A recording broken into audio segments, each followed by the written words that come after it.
Hello, everybody. Here we go again with another live stream. This is the second live stream I've done in a while, and I don't know, I'm just as nervous as the first time a couple days ago. Hey. So here we go. We are live on the Company's Expert 2. That's the channel I'm uploading this to, and in a couple of days I'm going to put this on my main channel. At least that's the plan. And Today we're going to be talking about a couple of things. First off, if I can find my notes here, just so I remember exactly what the title of this was, it's Job Interviews Made Needlessly Stressful and How to Communicate Properly. And these are both interrelated, okay?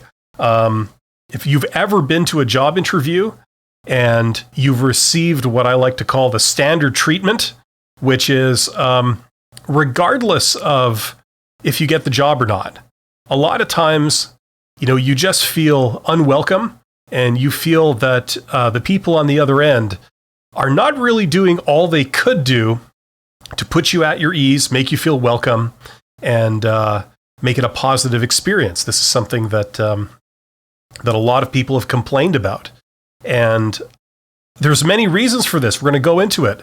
But this is a common experience that a lot of people have. If that's you, you are not alone. I just want you to know that. We're going to talk about why this happens. We're going to talk about what's going on. We're going to talk about the things that are not being done that should be done. And it's a learning opportunity because a lot of times the process of getting a job is related to your career. It's related to making yourself more valuable to an organization. It's making yourself more capable, making yourself more professional, and improving your presentation, how you present yourself. And all these topics are interrelated. So welcome to the chat. And like always on live streams, there's a chat right beside the main window here. And if you are here, show up in the chat, type something. And because I can see that here, and I'm going to be taking questions a little bit later. Or as we go, depending on how it goes. I really have no major plan for this. So however this goes. And 2 days ago, on my first live stream for a long time, I got my very first super chat. So that was awesome. I have not received a super sticker. So ever in my life, I've not received a super sticker ever in my life. Tonight may be the night. Put it that way. And you may already be a winner. In the 80s, people used to get letters in the mail. It's like spam mail, like physical mail that was spam. And, they were for sweepstakes and things like this. And, it would say that. It would say, you may already be a winner. And if it said that, that meant you could throw the letter out without opening it. But anyway, welcome. Okay, so yes, we are talking about bad job interviews and how stressful they are. I mean, that's a key part of this. A lot of people find job interviews unpleasant, and they are unpleasant by their very nature because, first of all, your career hangs in the balance, or at least, this job opportunity hangs in the balance. You want to be able to perform well, and you want to be able to pass the test and have them hire you. That's everybody's goal. So they're naturally nervous about that. But in addition to that, there's a couple other things going on. Okay.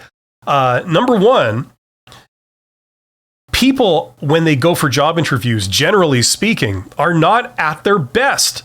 They're at a very vulnerable point in their life. Maybe if you're out of work, you don't feel great. You're probably at one of your lowest points in terms of happiness and contentment and being, satisfied with your current state of affairs, So whenever somebody is in that place, it's almost like, I imagine having your marriage on the rocks or something, or you're single and you're trying to not be single and, it's not going very well. Those are not fun times, right? So this is another one of those points in your life that it's just not very enjoyable to begin with. So you feel very vulnerable before anything even happens. Okay. And usually it's also at a time when you've had a lot of rejection, because when you apply for a lot of jobs, the way it usually goes is that, you get rejected a lot of times before you get accepted. That's just playing the odds. It's a numbers game. If you want, it's exactly the same process as the sales process, by the way. If you are unfamiliar with sales, it's all about numbers. The more exposures you get, the more sales opportunities you get. If you have, say, a 20% chance of making a sale, right? And you only try to sell something once, the odds are that you're not going to be successful. It's like job search.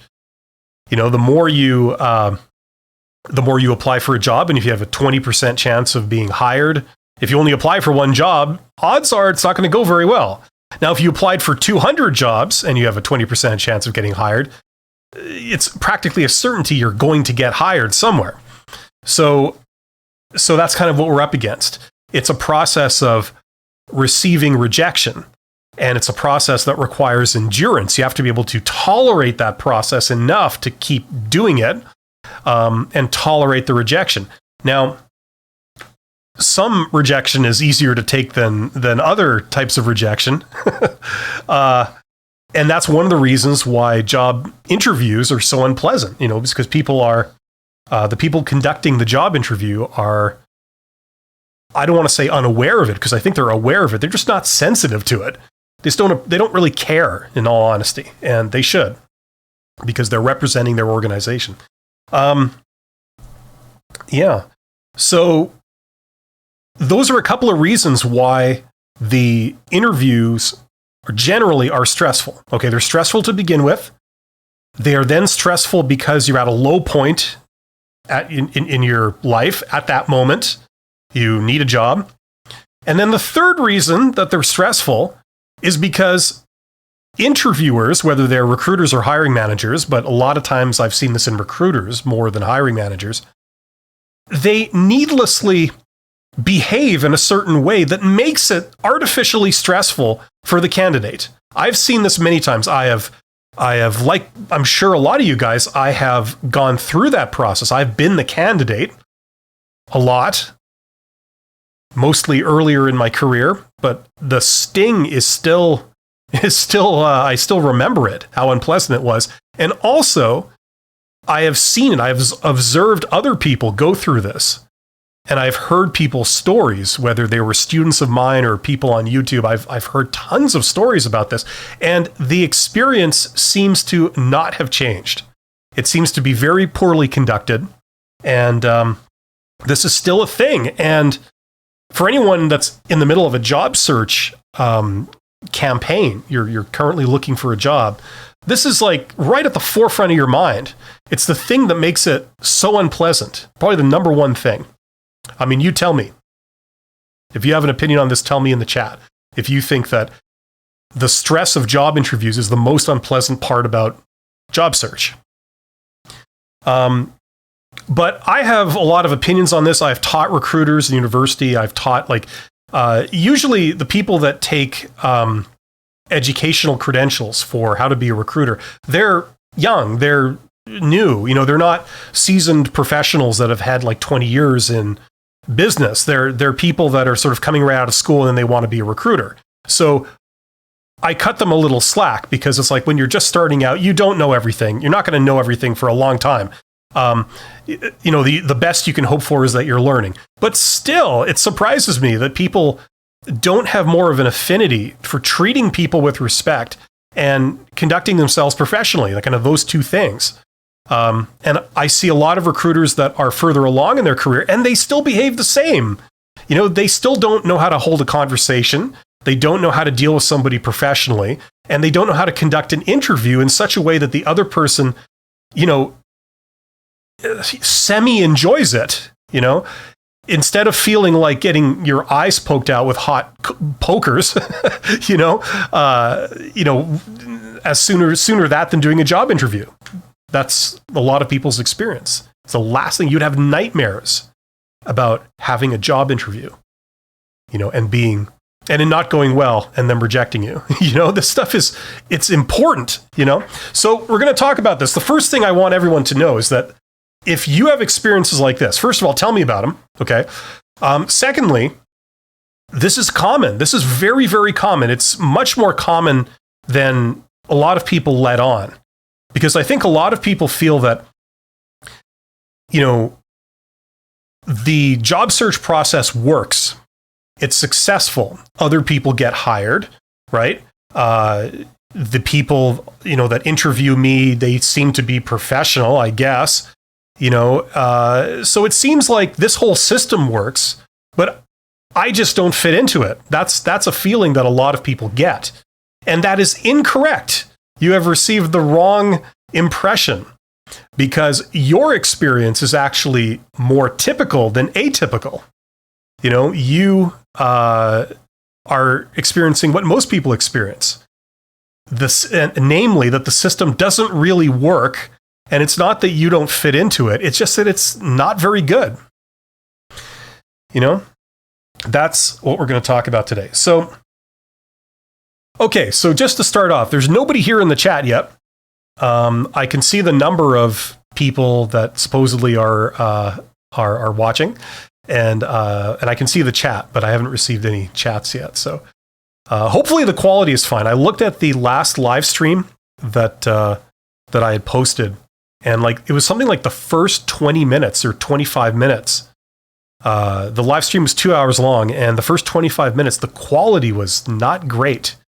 And I guess it takes a while for YouTube to sync up and establish a good high quality connection or something. But anyway, hopefully that's not what's going on today. Hopefully. Anyway. Yes. So if you've had experiences like that, you are not alone. I can't say that enough. A lot of people feel very isolated when they're doing their job search. They feel that they're out there by themselves, and, everybody else is happily employed or everybody else is getting jobs except for you. You feel like the odd person out, and you're the only one experiencing these things, and you're not, let me tell you. First off, when you go for a job interview, it's a little bit lopsided because you are not on your own turf. You are on somebody else's turf. They call the shots. And, we got somebody. Hey, it's Dr. Sid, 1983. Hello, Dr. Sid. Good to see you. Dr. Sid is a member. Membership has the privileges. I haven't got to the point where I issue cards. You could whip out a card, a card-carrying member of the Company's Expert YouTube channel. But yes. And, look at that. Oh, we got more people. My dream. I recognize my dream. I just answered a comment, I think, from my dream. And if memory serves, you might have just gotten hired, if I recall. Maybe I'm goofing things up, but if so, congratulations. That's awesome. Yeah. So we're going to talk about why this is. So the job interview, it's a very lopsided process. You walk into their turf where they control the environment and they're fully comfortable in their environment. Whereas you are going into a presumably new place you've never been before. It's intimidating, it's unfamiliar. So already you're a little bit on edge. You're a little bit out of your comfort zone.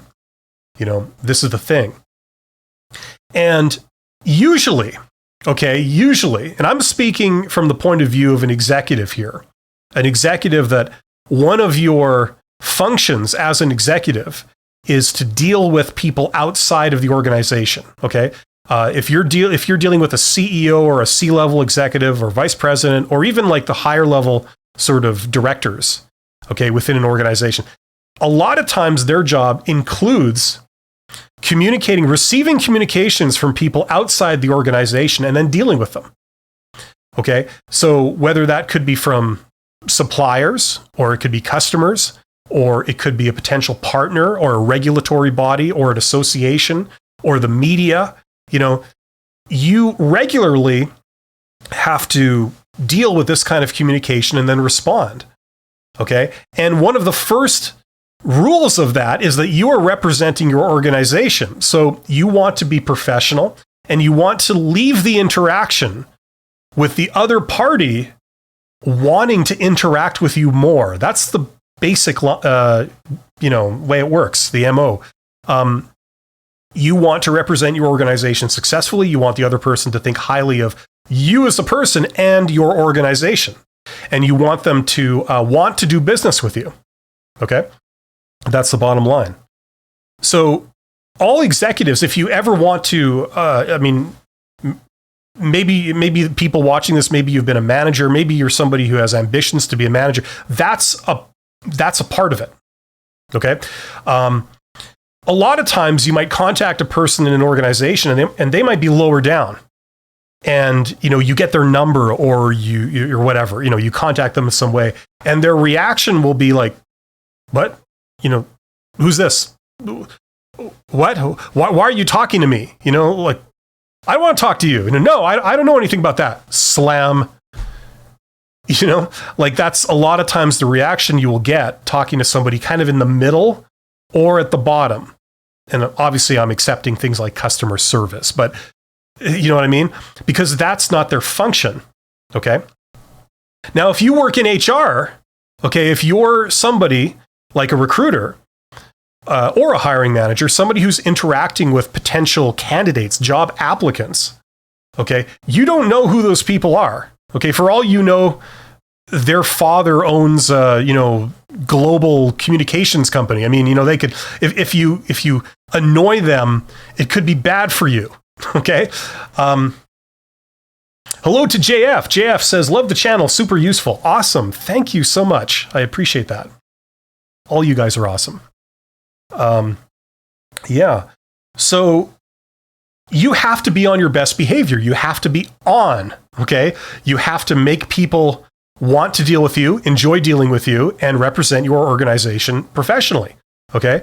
So it's interesting to me when I see, especially larger organizations, their HR people, lower level recruiters or mid-level people, they're treating candidates very unprofessionally, both in person and in their remote dealings. Okay. And it's almost like an unwritten rule where you can treat a candidate not like you would treat a customer. With a customer, you have to sort of be on. You have to be attentive to them and be respectful and be professional. And for example, if you say, little things like, I'll get back to you. I mean, everybody knows that I'll get back to you means I will not get back to you, right? But younger people may not know this, especially introverted type people, technical people. They communicate more literally. You say, I'll get back to you. They expect you to literally get back to them. I mean, that's what their expectation is. You don't say that to people and then not get back to them, right? You wouldn't do that in any official dealing with another party in your organization. That's just not how you would communicate. Some organizations even write this stuff down in official policies. They have official policies where you can open a manual and look at a rule that says, when you deal with other people, you will, So it surprises me then to see lower level recruiters dealing with candidates, ghosting people, lying to them, telling them they'll get back to them, telling them, giving them information that's inaccurate, misleading, communicating in a less than professional way. Okay. I mean, not even having gone through any kind of basic one-day communication training, and that's how they're representing their organization, and it leaves candidates feeling upset. They walk away from the experience. Okay, they didn't get the job, but they walk away from the experience thinking, God, I hate those people. I hate them. Not because they rejected me, but because they treated me with such disrespect and unprofessionalism. This is a common thing. It's a lot more common than you would think. Now, my dream says, hey, Bill, I've been meaning to ask, do you think about an accounting qualification is a good thing to have in this, I guess, hard times, in these hard times. Let's get into it. Number one, hard times.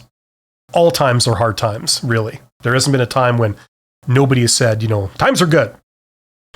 But I take your point. Secondly, the great thing about accounting is that, generally speaking, you can work everywhere.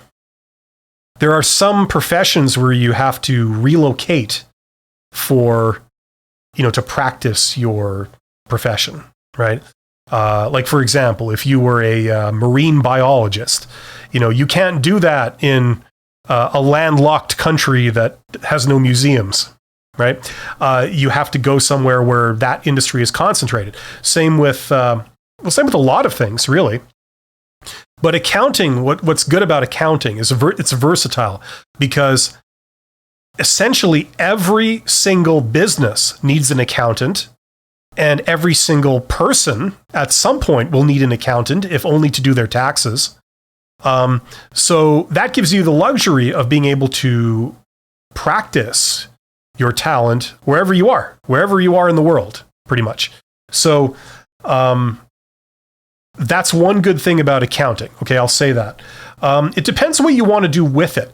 If you get an accounting designation, it's most useful if you work as an accountant. I got to say that. Because, you don't have to necessarily work as an accountant if you have an accounting designation. When you learn accounting, you learn a few other transferable skills, right? So, you don't necessarily, the only jobs available to you when you're done won't necessarily be pure accounting jobs. They could be other things, okay? So that's one good thing about it. However, what I will say is that, how can I put this? Personally, I'm a little biased against accountants in the same way I'm biased against lawyers. They are definitely essential. You need these people, and they can make a lot of money, and rightfully so. But one of the flaws in something like accounting is that, and I'll argue with anyone on this, accounting is basically not innovative, just like law is not innovative. If you're in an organization and you have people from the R&D team, and you have the operations team and the marketing team, these people have to innovate. Okay, how can we make money? We could do this or we could do that. If you're from legal, or from the accounting department, or from the health and safety department, you're the one putting the brakes on. People want to go do this, and you say, sorry, that's not in the budget. Or, no, you can't just go ahead and do that. You have to do all this other stuff first legally, so it's all done above board and it's done properly. So you're the person putting on the brakes. And the people that excel in accounting, in my experience, are people that are bright, but they have good attention to detail, and they're very methodical. But they don't necessarily have to be innovative thinkers. It's not a very innovative field. It's a field where you mechanically follow procedure. Not that that's bad. I'm just saying that that's the type of work it's going to be. So if that's your type of personality, you could probably excel in that. Okay, so hopefully that makes sense. And then it just depends. If you're going to do accounting, usually it's you have to be a member of an association or a profession. So yeah. No, but that's a great question. I have my Red Bull so that I can talk for a while. So hopefully you guys are ready for something wonderful. Yeah. Okay. So we've talked about kind of the importance of professionalism and knowing what you're doing and understanding how to communicate with people. That's very important for dealing with people outside of an organization.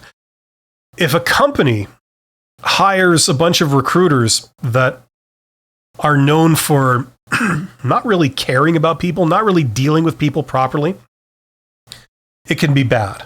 It can be bad for them. Yeah, you're welcome, my dream. That's a great question. It's hard to switch back between questions and kind of my topic. Some people can do that. Some people can like be thinking about like three things at once. I can't. I've got a single core CPU up here and it has to sort of move like a laser focus onto different things. So it's hard to come back. It's hard to multitask. But yeah, okay, so coming back to my theme there. A lot of organizations, they hire these recruiters that do this. I mean, I've talked extensively on my channel about some of the bad practices that you're going to encounter dealing with recruiters. Like ghosting is the most obvious. You submit an application, they talk to you, they say, hey, thanks for submitting your application, and we'd like to talk to you. Can you send us this, and this?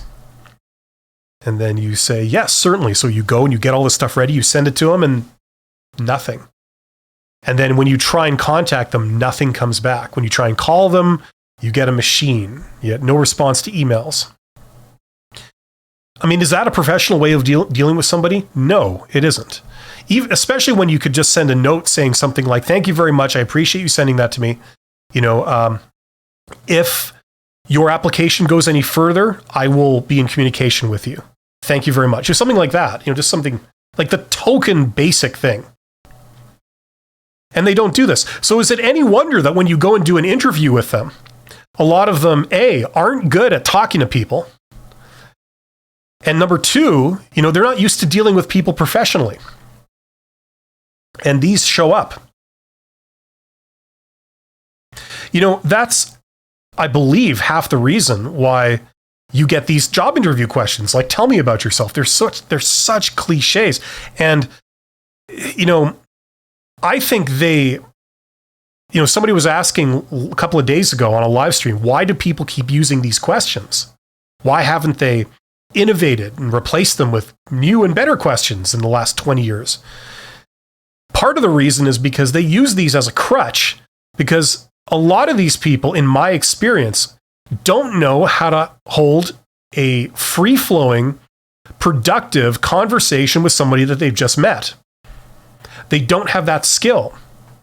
And so they resort instead to this formalized structure, that isn't organic. It's very artificial. And, it does nothing to really get to know somebody. Because after all, that is the purpose of a job interview, is to get to know a person. And for anyone who disagrees with that, I would say, look, what is the point of having these canned questions? Tell me about yourself. What is your weakness? Why did you leave your last job? Right? Where do you see yourself in 5 years? I mean, you could have just sent the candidate a form with those on it, and they could fill in their token answer to that question. I mean, the fact that I have a YouTube channel that tells people how to answer these questions, and many other people do, that kind of proves that this stuff is silly. Like why would you need a channel that tells you how to interview for a job? If you're qualified for the job, surely you don't need any more help than that. It's ridiculous. Absolutely ridiculous. How is the quality of the stream? Am I like skipping? Can you hear me? Can you see me? If anyone would let me know, I'd appreciate that. I'm not set up to like send a feed and then get a feed back over the same connection, and to gauge the quality. Getting the feedback kind of disrupts your quality in the first place. So there you go. Yeah. So this is a big problem that a lot of people are encountering. Now, the issue with a lot of job interview questions is that they're just unnatural. Nobody talks like this. When was the last time you, had a get together with a couple other people, friends of yours, and you were having something to drink or something to eat, and you're just kind of hanging out, and you said like, so tell me about yourself. I mean, like do people talk like that? I've never heard anyone talk like that. You know, where do you see yourself? These are, the other thing is that these questions are so open-ended, so general, nobody knows how to respond to them. At least people of certain personality types don't know how to respond to them. If you're a technical type person, you focus on details. You hate these type of questions just on principle. But let's talk about how to communicate with people. Okay, so I've spent all this time complaining about what they do wrong, or what a lot of people do wrong. And I always have to put a disclaimer. There are some good recruiters out there, but there's much more poor recruiters. Okay, so there we go. Hello to A. Sarada, if I'm saying that right. Hi, the stream is smooth. Appreciate you doing this. My pleasure. My pleasure. Thank you for being here. So let's talk about how to communicate properly with people. Like, what I think is a great experience for everyone to do, if you have ambitions in your career of, maybe you have some technical skills and you want to climb the ladder. Okay. You want to climb the ladder and you want to improve yourself. There's a few things that you should do, that you should practice, okay, in my opinion, that will enhance your skills. Holy crap. Dr. Sid 1983, 80. Is that rupees? Is that the new? Yeah, it looks like an R, right? Or backwards. It looks like an R. So that's rupees. Thank you. Thank you very much, Dr. Sid. You're amazing. So there's several things that I recommend people do if you have the ambition to become a more professional person, to add on the soft skills that will then make you eligible to be promoted into higher level roles. Okay? Because a lot of higher level roles, like I was saying before, they involve you representing the organization. You're no longer a cog in the machine. Like a cog in the machine is hidden, right? Usually the machine has a steel kind of skirt around it, like a car. The engine is under the hood, right? Well, if you are in a higher level position, you are public facing. You are now a person who's going to be representing the organization. So forgetting about your technical skills for a second, okay, whoever they get in that role has got to be somebody that will represent the organization well. And that requires several things. It requires good communication skills, good interpersonal skills. It also, unfortunately, requires a sense of politics. You can't just keep it real all the time. Give away your secrets, give away the organization's secrets. Things like this. You have to be trusted with information and have the maturity and the judgment to not blab it and not misuse that information, right? I mean, that's essential for whoever they put in that role. So obviously they're looking for things more than technical skills. And I know a lot of technical people that have brilliant technical skills, but it's because they don't have these other soft skills that they're being perhaps held back. Wow, Dr. Sid again. Look at that, 400 rupees. You are amazing. Thank you. You are amazing. You are amazing for doing that. Now, is that a super sticker? I think that's a super sticker, right? I've never seen one before. Yeah, it's stuck to the top of the screen. So awesome.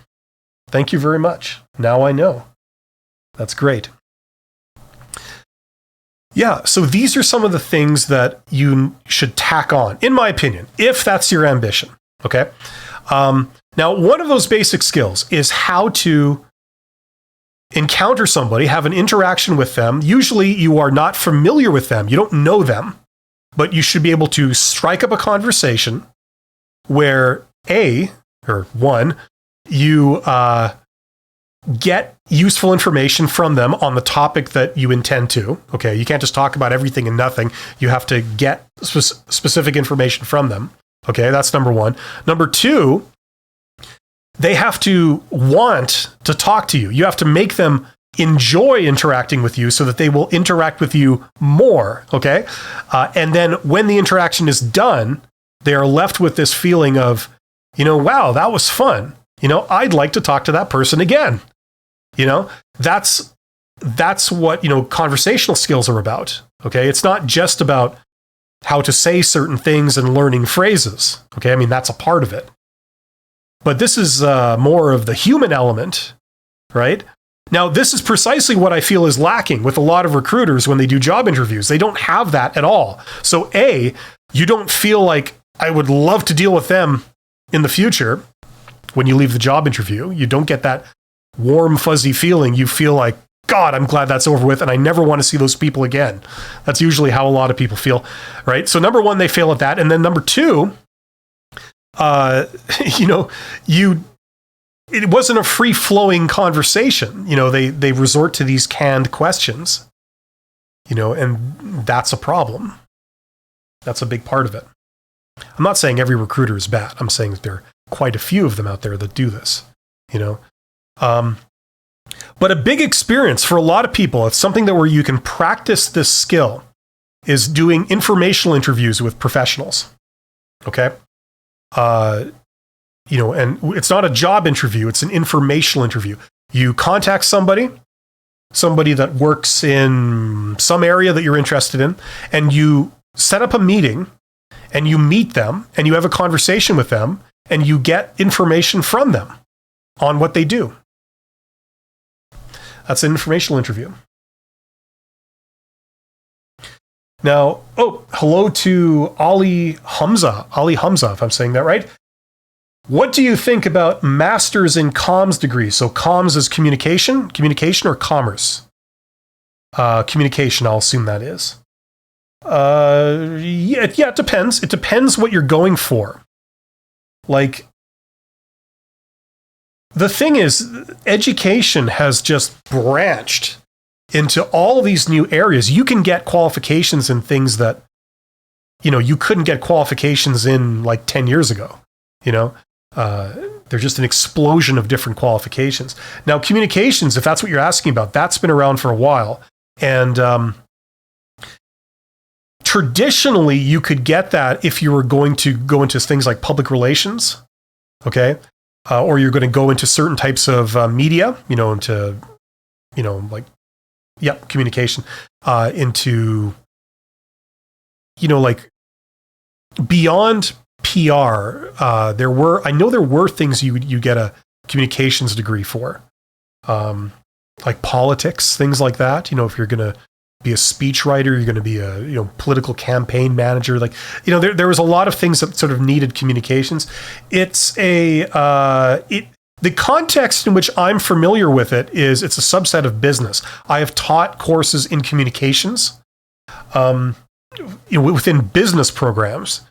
And it hasn't been terribly advanced. It's sort of one of the basic courses. It's like how to write an email, how to deliver bad news in a good way or in a professional way, things like this. Yeah, it's I would lump it into this area of essential skills for dealing with people. Okay, it's not the be all end all, but it certainly helps. It gives you the theory behind things. But that's the context I'm talking about within business. Okay, if there's more advanced communication stuff to do, like public relations, that could be really interesting. It requires a bit of organizational theory and stuff like that. But it's useful. So what do I think about the degree? Well, if it's like a 4-year degree in that, unless you had an extremely clear plan where you need that specific qualification to get in, nobody without that qualification gets hired in the role that you're wanting to get, then I assume you could, then I think you could justify it. It'd be fine. But if you're just taking a communications degree and it's a big deal, it's like 4 years, and you don't really have a job in mind at the end specifically, I would investigate more of, I would do research on whether that credential is really required or not. And the way to do that specifically is like what I recommend people to do on LinkedIn. If you are wondering, what should I do if I want to get a specific job, go on LinkedIn and search for that specific job, get the results of the people that have that job, and look at their profile. Like, it's essentially looking at their resume. If every single person that works in that role that you want has that degree, that maybe a comm degree and a master's in communication, then that's telling you something. That would imply that it's essential. If only 40% of the people that work in that role have that comm degree, that's telling you that it's really not essential, So do this kind of research. I mean, you can do that in like literally 20 minutes, okay? It's not a lot of work to do this. Okay, so that's what I would think of that degree. It depends on the context. So hopefully that makes sense. Oh, I need a drink after that. Also, this chair is not very comfortable. I hope you guys appreciate the time I spent on getting my hair perfect for this. This sort of like flat on the sides and frizzy at the top. That's for you. I just want you to know. Yeah, so let's talk about the elements. If you want to have a good conversation with somebody, what should you do? Well, it's pretty simple. This is a skill that you can learn like any other skill. And there's a couple of parts to it, like the icebreaker. If there's somebody else in the room and you want to talk to them and you don't know what to say to start off, the rule is the icebreaker, the very first thing you say, should be something that is about a shared experience you have. So if there's someone in the same room with you, what shared experiences do you have? Well, you have the experience of being in this room, being at this event, whatever it is, and maybe getting there, right? So that's why people ask about like, traffic or weather. Like the cliche is the weather. It is a cliche. I wouldn't recommend you do that. But you talk about something that you both have in common. Maybe it's the heat in this room that you're both in is really turned up really high, and you say, God, it's stifling. Do you like the temperature in here? Is this comfortable for you?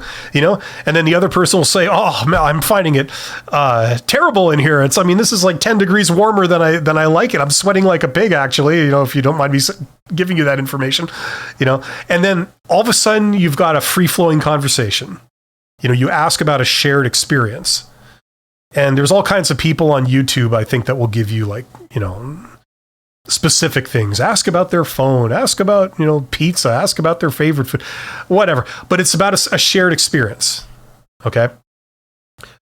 I've said this in videos before, but I'll say it again here. My best line for meeting CEOs was I went to a CEO convention in Toronto, Canada, like a while ago. And, it's like 200 CEOs all in like a giant auditorium, and you have to like make conversation. And my opening line is always like, so how's business? Because if there's one thing that a CEO knows about, it's how their business is going. And it's very important to them. They have some opinions and some knowledge behind that, so they have something to say. And it's also something that they generally enjoy talking about. They want to talk about it. If somebody asks you, what's your opinion on like this movie or this video game or, this sport that you're really into, you're going to feel happy somebody asked you for your opinion on it, because it is enjoyable to say your opinion about something you enjoy. It's fun to talk about something you enjoy, right? So if you want to get someone talking, a great thing to do is, as an icebreaker, as a first kind of thing, is get them to give you their opinion on something that they enjoy talking about. Okay? So my opening line, like for like a business type person, like CEOs, was, so how's business? Business owners, same thing. People in charge of stuff. If you have to meet someone in charge of a business, or a big boss, presumably you don't work for that organization, but you're just meeting them in a sort of neutral context. That's a great opening line, because, they're like, you've given them a license to start talking about something they enjoy.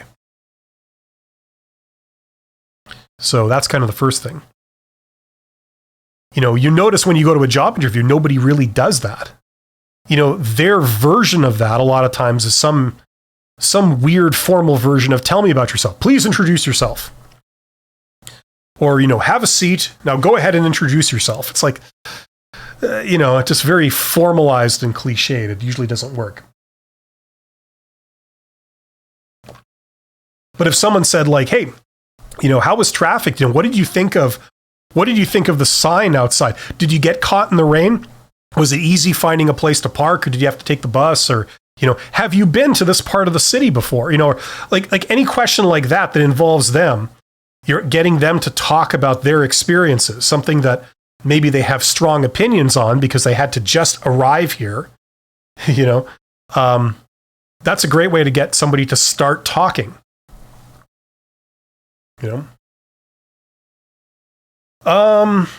We got, there's a name. I need peeling. I don't know how to take that. That could mean several different things. How much of a difference does it make to have an MBA?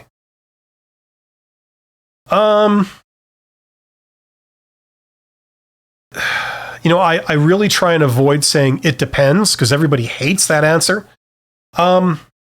It can make a difference, or it could make no difference, or it can actually be a career killer, depending on how you do it and what you do and what your goals are. An MBA, hopefully everybody knows, if you want to learn something, and if you want to learn business, you take an MBA. An MBA means you understand business. You are a master of business. Like, for example, if you want to be an accountant, usually you get your certification from your country's accounting association. That's your license to be an accountant. And that's the gold standard for I know accounting. Okay? An MBA is like that, but for business. It's a little more complicated because for business, there is no accreditation body. There's no official requirement to practice business. You can practice business without an MBA. Okay? But if you have an MBA, technically what it means is that you are qualified to be a general manager. That's what it means. A general manager is somebody that runs the profit side or the revenue side, and they also run the cost side. So you could work in sales or marketing, or you could work in operations or supply chain, something like that. Now, if you're young and you tack on an MBA to maybe a couple of years of work experience, it can be a good thing. Okay, it can be regarded in certain industries as definitely a good thing. But in some other industries, they don't value MBAs. So if you happen to be in that type of industry where nobody's got an MBA, nobody really knows what an MBA is, and then they don't really value an MBA. If you say, I've got an MBA, and your boss goes, oh, cool, what's that? Right? It can be bad in the sense that it has been known that if you put an MBA after your name, and then you apply for a worker type job, they won't hire you because now they feel you're, one, overqualified, and number two, if they do hire you, especially if you're young, you will just expect that they will put you in charge. Having an MBA doesn't necessarily mean you can run the show and you know everything. Don't get me wrong, it's very, very useful, but I'm talking about how it's perceived in some circles. Okay? So that can be one of the dangers of it. If you learn the material, it's good, hands down, no exceptions. But if you put the credential after your name, what does it mean for your career or for your prospects of getting hired? That could go both ways depending on what situation you're in and what jobs you're applying for. So that's what I'll say. Now, I have a course on, an MBA called the $100 MBA. A lot of you guys know this, where basically you get the same books as you would in a university MBA program, and you read them and you get the knowledge. It's not an official MBA. It's not recognized by, any educational institute because there are no tests, no evaluations. You could pay for it and not do it, and I wouldn't know, I mean, I don't keep track. You then are given the knowledge. If you want to internalize it and learn it, great. If you don't, or you only want to put your toe in the water and see if you like this stuff, that's fine too, right? Yeah. Incidentally, I have some videos on my main channel. There's a playlist called MBA, and there's like 3 or 4 videos in there I did where I talk at length about the MBA and what recruiters think of it and how useful is it and what is it, and does it give you certain traits and things like this. So if you're interested, I check out that playlist on my main channel, The Company's Expert. But yeah. No, so communicating. So we're talking about how to communicate with somebody, and how to do an icebreaker, how to start up a conversation. Okay. So once you've done an icebreaker, the best thing to do, if you want somebody to have a free-flowing conversation with you that they enjoy having, and they think you're great for having the conversation with them, is you then ask them questions about things they know about and things they enjoy. Okay. So if you're talking to a plumber, okay, let's say a plumber comes to your house. I always use plumber for some reason. Now, regardless of what you think about plumbers, maybe some plumbers are not the greatest communicators in the world. There are some that are, actually. And those people, the world is their oyster, because if you're a master plumber, but yet you start talking to people and you enjoy it and everybody likes you, holy crap. I mean, what else would you need to go into business for yourself and make a killing, right? You got it all. But let's say a plumber comes to your house and, you want to engage them in a conversation and you want to learn a little bit about plumbing. There's certain specific things you want to learn from the plumber. Maybe, you have another leak, or you've got to fix a family member's house and it's only a little leak, you want to do it yourself or something. So you don't want to hire a plumber for that, but you just want to learn a little bit about plumbing. What should I do to do this? So I want to talk to the plumber. You don't know the plumber, right? But a way to do it after the icebreaker would be to ask them about plumbing and say wow, I didn't know you could use that tool on that pipe or something. You've got a lot of tools there. Do you what's that one right there? That huge thing with the chain? Do you use that on a regular basis? And you can bet that the plumber will know the answer to that question. You're asking them about them and something they should know. They brought the tools in. You're asking them a question about one of the tools they brought in. Presumably they know about it. They're not going to say, oh, I don't know. Right? And then you're asking them about something that they probably have strong feelings about. They might like that tool. They might not like that tool. It might be a real pain to use, right? Or they only bring it because their boss told them to. They've never once used it, right? But they will have an answer for you. So number one, they have an answer. Number two, they'll probably want to tell you the answer, okay? That's the type of question you ask. You don't ask them so, where do you think the economy is headed? Right? They might not care about that. They might not know anything about it. And they might think, oh, okay, another customer that I've got to make small talk with. I don't know. I think things are going smoothly, So, right? So after your icebreaker, where you ask them about a shared experience, or you comment on a shared experience and get their version, you then ask questions about them. Don't talk about yourself. This is the thing that a mistake a lot of people make. You try and tell them stuff, but they just keep talking about themselves, right? Maybe you know somebody like that. Maybe you live with somebody like that. There's somebody in your house or your apartment that describes them, right? Maybe your boss is like that. Maybe your coworkers are like that. You try and tell them stuff and they just hijack the conversation and tell you something unrelated about them. They'll give you all their opinions on politics and religion and other things that you didn't ask about, right? And the rant is endless, right? Okay, so that's not what you do. You don't talk about yourself. You talk about them.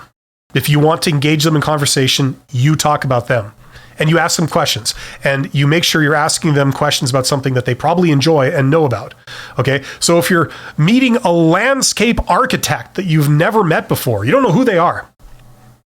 But I would venture a guess that they probably know about landscape architecture. And they have some opinions on landscape architecture. So you could say something like, I see you're a landscape architect. What is it that landscape architects do? I've always wondered. I've heard that term, but I don't know what it means. Or you say, where's the world of landscape architecture going?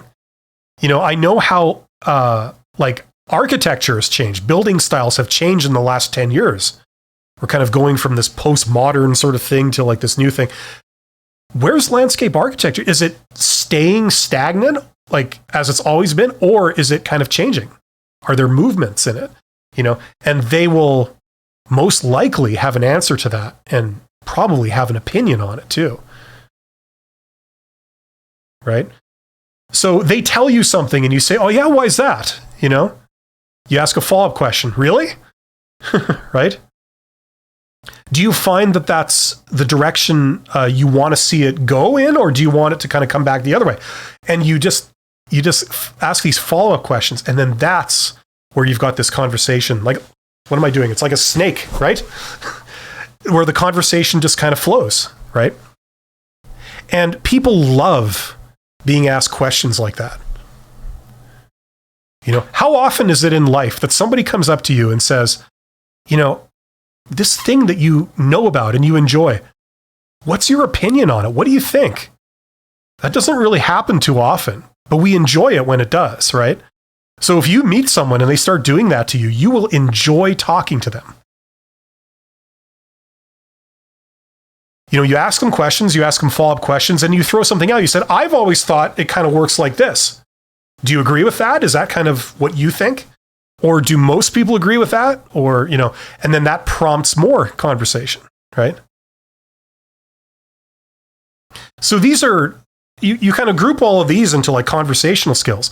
With these, you can have a conversation, we can strike up a conversation with anybody in a professional context. If you're left in a room with somebody that you don't know, maybe their name and their title, that's it. You can have a free-flowing conversation in which they will give you all kinds of information about what they do. They will enjoy talking to you.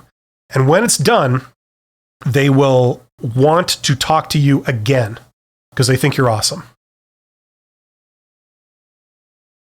Okay, these are conversational skills. This is what I feel, in my experience, a lot of recruiters, a lot of hiring managers that do job interviews, they don't have this. Or at least if they do, they don't display it in a job interview.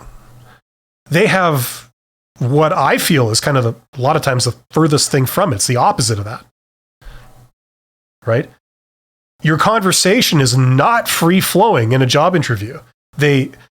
Sometimes if you're in a sort of corporate environment, like large enterprise, they do everything they can to make sure that it's not informal, that they don't want you saying things that they're not specifically asking about. You never get a chance to speak freely. They'll ask you like maybe 10 questions and that's it. Thank you. Thank you for your time.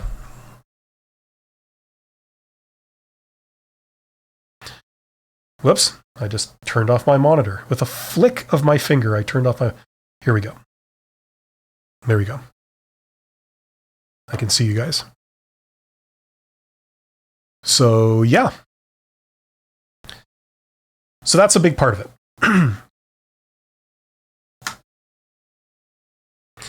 Now, this is stuff also that comes in handy, in a regular job. You might apply this stuff in a job interview, but this is stuff that's going to help you in any job. Like, just having a better relationship with your boss or your coworkers, that's the thing. Like, this is universal, like knowing this stuff. It's not just useful for job interviews. It's useful for like any business relationship. If you have a person where you work that, you just don't get along with, or you don't know much about, or it's just very cold, sometimes this can be a tool to help with that. This stuff. But I'm just surprised. I'm surprised that how people who choose to go into HR, where you deal with people, at the same time can be so bad at dealing with people. This has been a paradox that I've always wondered, So, yeah. Now, I'm just looking. I wrote some chicken scratch notes for myself down here of what I could talk about. But as always, I have problems reading my writing when I'm put on the spot. Oh yeah, another thing that's always fun in a job interview is when they reference other candidates. Just so that you know that you have competition, which makes everyone feel good. Just when you think you're having a sort of rapport with somebody, they start talking about other candidates. I don't know if you've experienced that. Or they make reference to other candidates. When everyone's doing a job interview, they like to feel that it's going really well and that the recruiter is strongly considering hiring you. And I think, just a theory, but I think that nothing will dispel that quicker than when they tell you that they're thinking about other candidates when they're talking to you. I find that that's something that's done often. For example, the best or a common place when they do that is, at the end of the interview, when, you ask, a common thing for them to say is, do you have any questions for us? And a common thing for the candidate to say is like some form of what happens next? Where do we go from here? And they say, well, we're interviewing a bunch more candidates for this. And depending on how you read into that, sometimes it can be disheartening because it's like, the response you're looking for is, you were so good that, I don't know, we might not be talking to anybody else. We might have found our person. That's kind of what you're hoping to hear. But they talk about other candidates. So that's always good. It's like if you're a young guy and you're talking to a girl and the first thing she says to you is she talks about her boyfriend or her last boyfriend. How would that make you feel? It would make you feel like, oh, it's kind of discouraging, right? What you would want is for them to only be thinking of you, you would have their complete attention, right? Same thing. It's part of communication. It's part of conversation skills, Like if you talk to a plumber, you don't start talking to, yeah, well, I've heard other things from other plumbers. You don't tell that to the plumber you're talking about. That doesn't make them feel good, So it's things like this. It's like elementary stuff that I've seen a lot of recruiters do. I've experienced that, as I'm sure a lot of people have. But I've seen recruiters do this and talk about this and conduct business that way.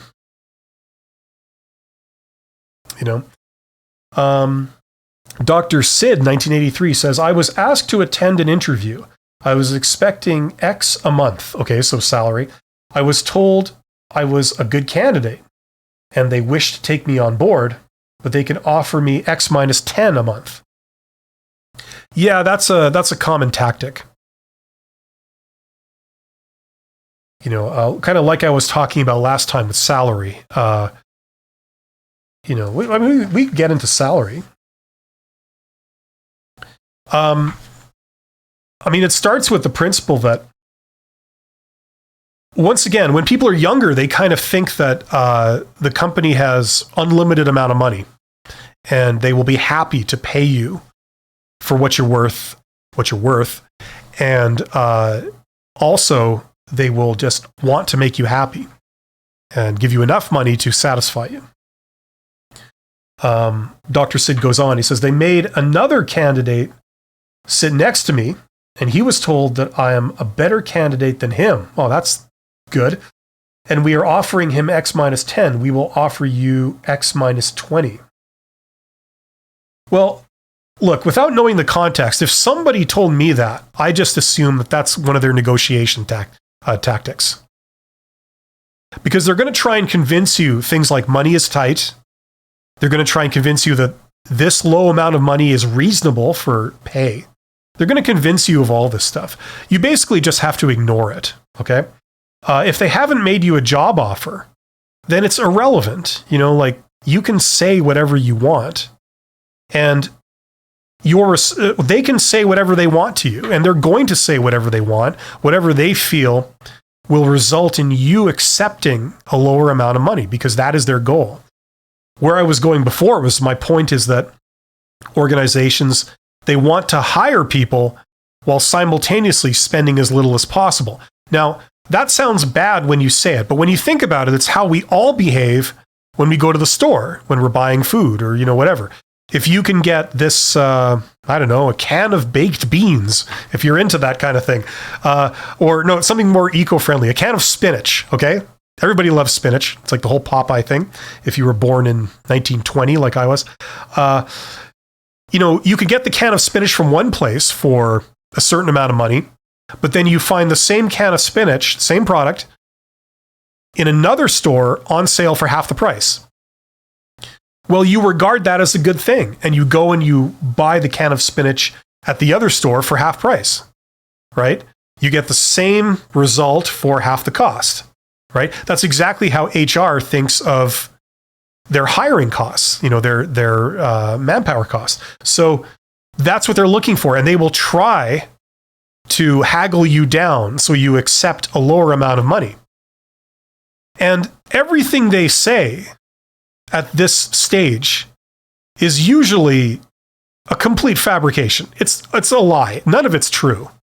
They're not paying the other candidate X minus 20. They don't feel that X minus 10 is reasonable. They actually feel that X plus 20 is standard. But they're saying these things so that you start thinking like, oh, I should maybe not ask for as much. That's why they're trying to do it. Okay, it's completely irrelevant. What you do is you just sort of ignore that. You give a token response, very brief, very non-committal. You could say like something like, we'll see, or, okay, no problem. And you don't accept it or reject it right there. Okay. Like, you don't confront them on it. If you confront them, then it's bad. Then that raises a red flag that you're some kind of confrontational problem person. Okay. But you just sort of don't respond to that. Okay. The only time when you respond to any salary type discussion, okay, with anything other than, we'll see. Or you just say, okay, for now, but it's non-committal. The only time when you actually seriously discuss salary or communicate at all on that topic is after they've offered you the job. Okay? Because everything before that, the only purpose it serves is to haggle you down. And if you say to them, no, I only will take X, I'm only going to take X plus 20, nothing less, then, all of a sudden the other candidate becomes more attractive because they could get them for cheaper, right? That's what you have. That's the situation you've now created if you say that, okay? You want them to have concluded that you are the right person for the job and they want you. Then, after they've reached that conclusion and they've committed to it, that's when you want to discuss salary. And you want to do it at that point because at that point, it starts to be somewhat painful for them to start backtracking. Okay, if they feel that they could lose you at that point, then they have something to lose. So now there's pressure on them to get you and retain you. Okay? Dr. Sis says, I somehow was made to feel responsible for the other candidate's pay cut. Bloody hell. Yeah, that's stupid. That's stupid. It's, if this is in the context of like a job, a hiring campaign, then it's just a tactic. If it's not within that context, then it's just unprofessional. If you're not going for a job or you're not competing for a job, then it's unprofessional. Why talk about this stuff? Is their goal to make somebody feel bad? Was that their goal? Because mission accomplished. Now people feel awkward and people feel bad, and if that's what they were going for, congratulations. But if it's in the context of a job search and you're one of the candidates, it's simply a tactic to make you accept a lower amount of money. That's all it is. And they'll say all kinds of things. They'll put artificial urgency on things. You have to say tonight, like tomorrow, you have to have accepted it or not. We don't have time on this, right? I'd like to think I've heard everything under the sun when it comes to that type of discussion. Every excuse in the book, like, oh yeah, we've done our research. This is reasonable,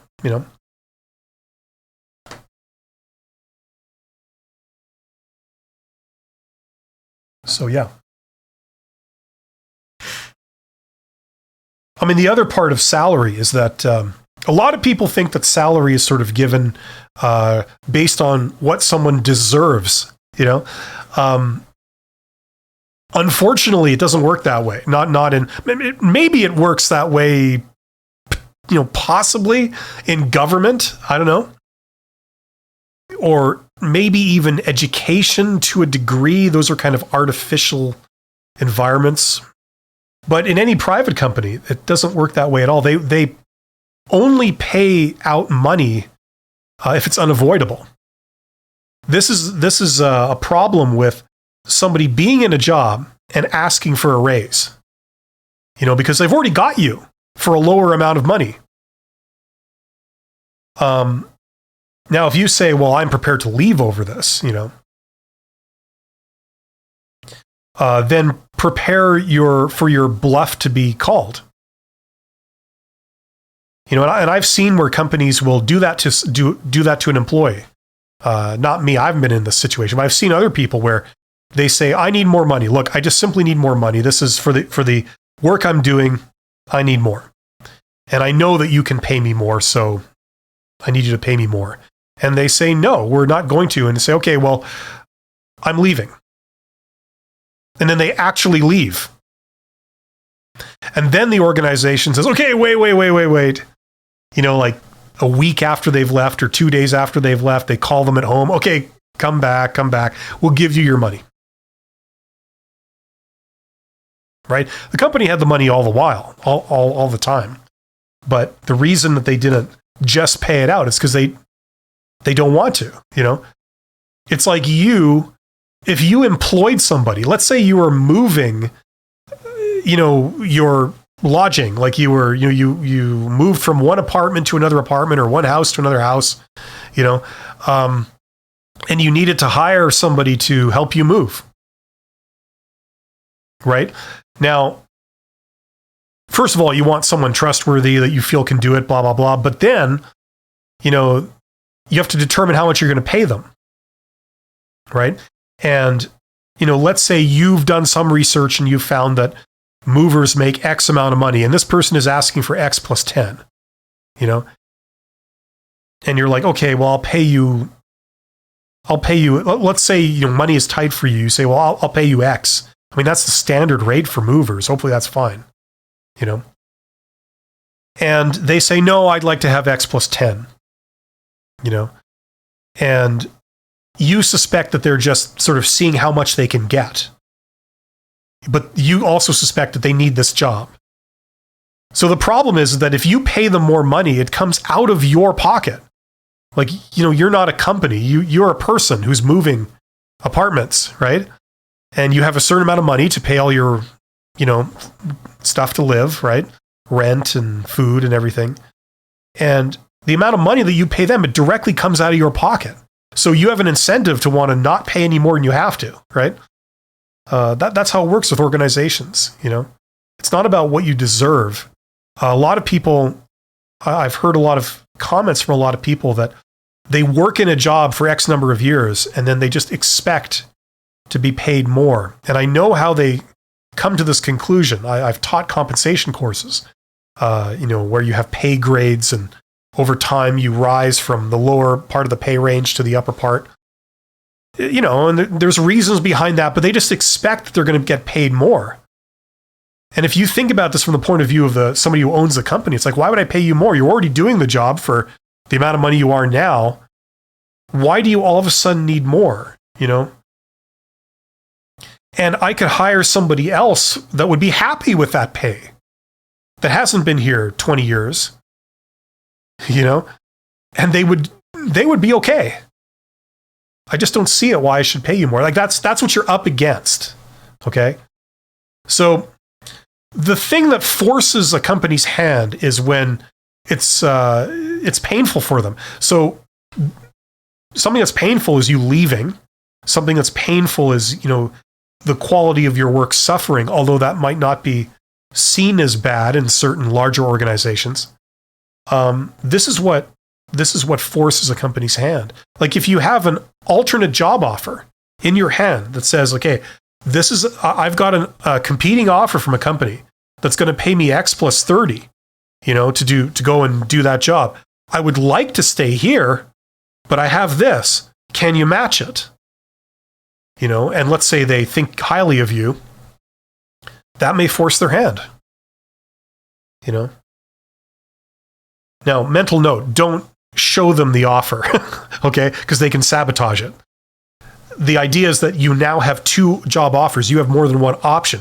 If you have only one option to stay in that place, you don't have any other options.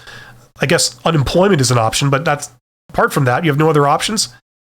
Then, you can't force their hand. In order to have power, you need to have options. So it's about creating options for yourself. So if you have a competing job offer, that's great. And chances are, even when you have that, they still may call your bluff. A lot of times they will. But that's fine. You can assume they will. Okay? But then you go work for the other company and you're making X plus 30. And that's how that works. And especially in this day and age, companies have shown for a long time now that they have no loyalty to employees. That's the clear mantra of the world where we've been heading into for ever since the 1970s, really. A long time ago, 50 years ago. When I started out in my career, I was working with people that got hired in the 1970s, and it was a culture shock for them. How things are going.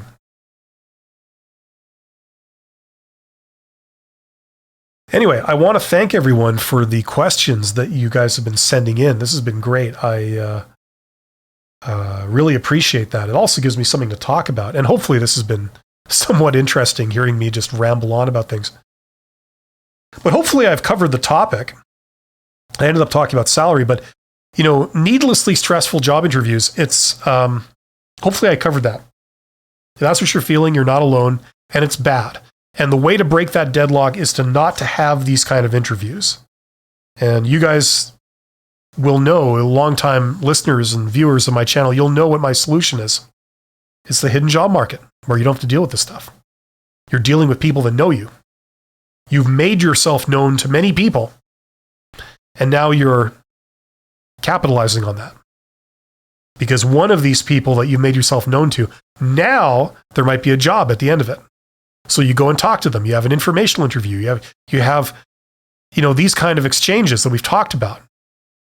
And they love you because you make them feel good, and you've got a personal recommendation for them. So you don't have to go to these awkward job interviews by people that don't trust you, don't know you, and conduct these awful interactions where you can't even speak freely. You can't even sell yourself. You can't even say what's great about yourself because they never give you the opportunity. Instead, they're asking you pointed, specific questions, and you have to answer those. And based on your answers, they're going to decide if they are going to hire you. It's silly.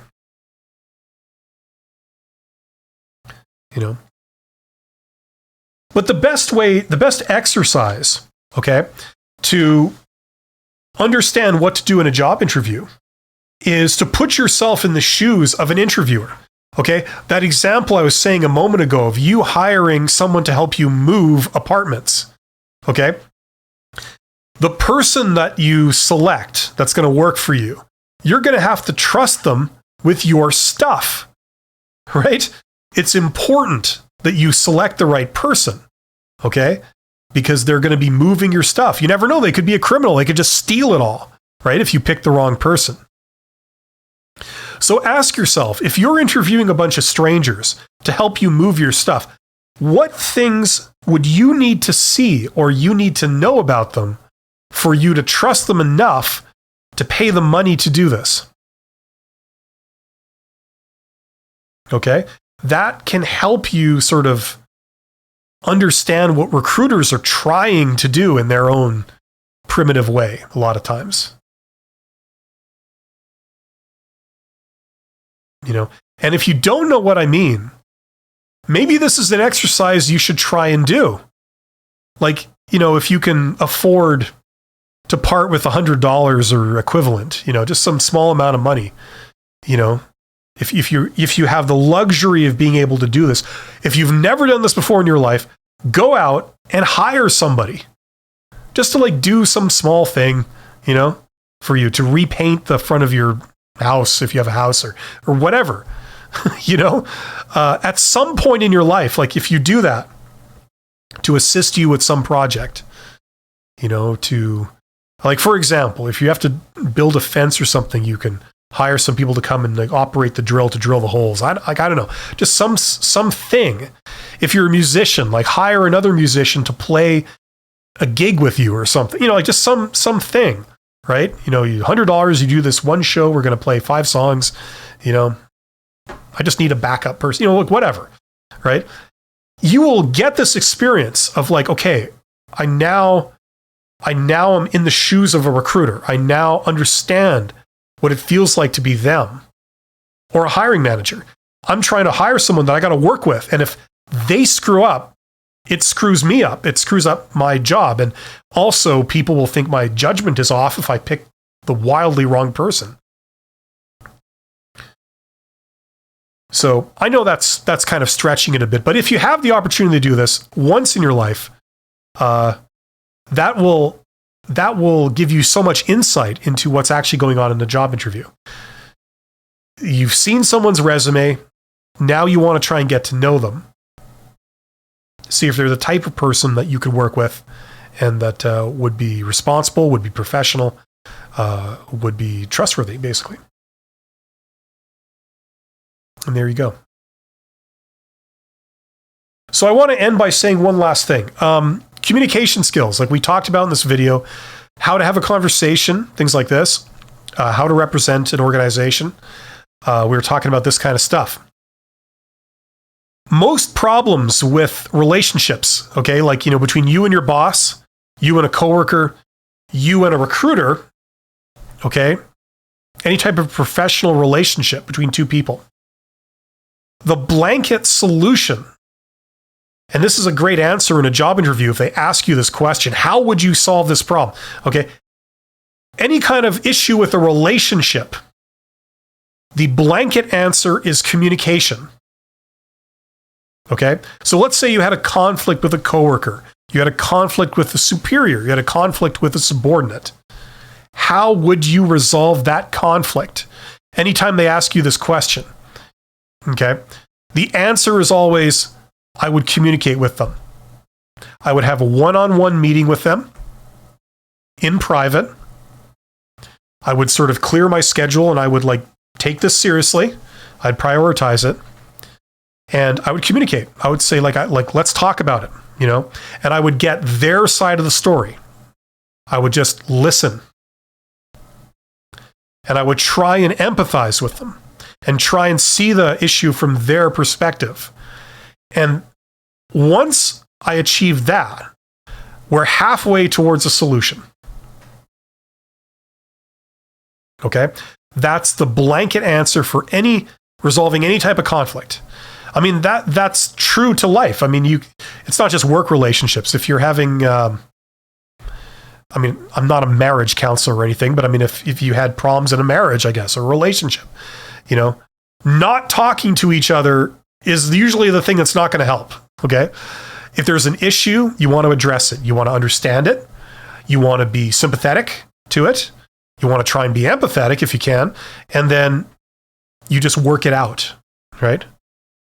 if each person understands the other's perspective and their opinions and stuff and why they hold those opinions, what are the experiences that have led them to hold those opinions or those tendencies, all this, then you can sort of work through it. It gives you an idea of what the solution might be.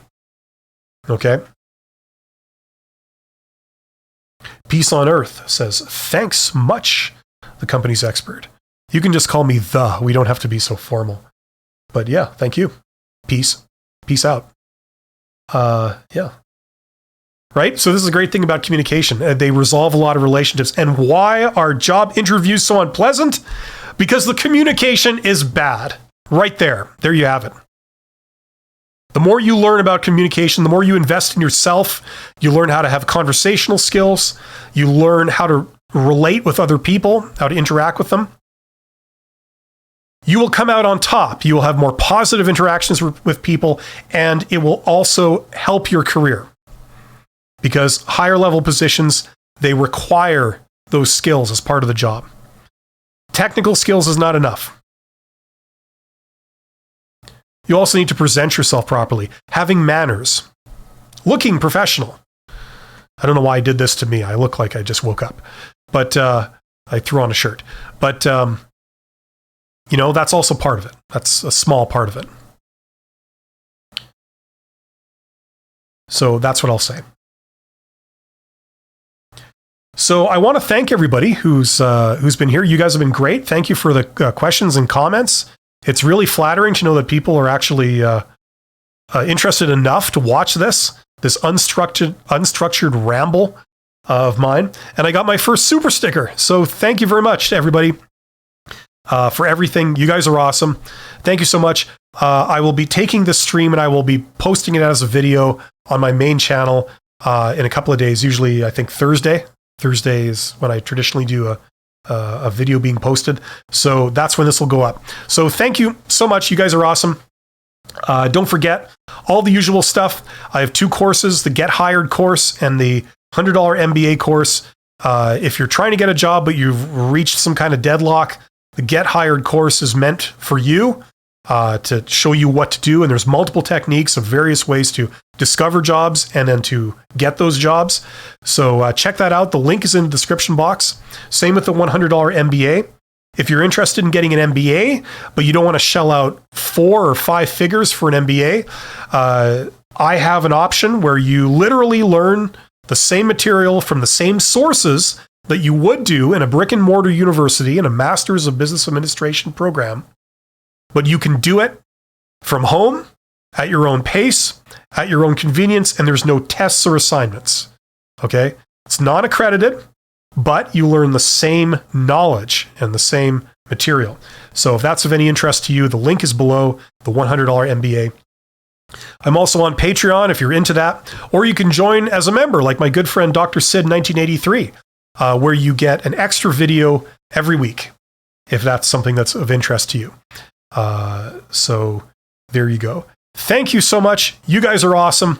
And as always, let me know in the comments for this video and others if you have questions or you have recommendations on topics that I should cover or questions you need answering.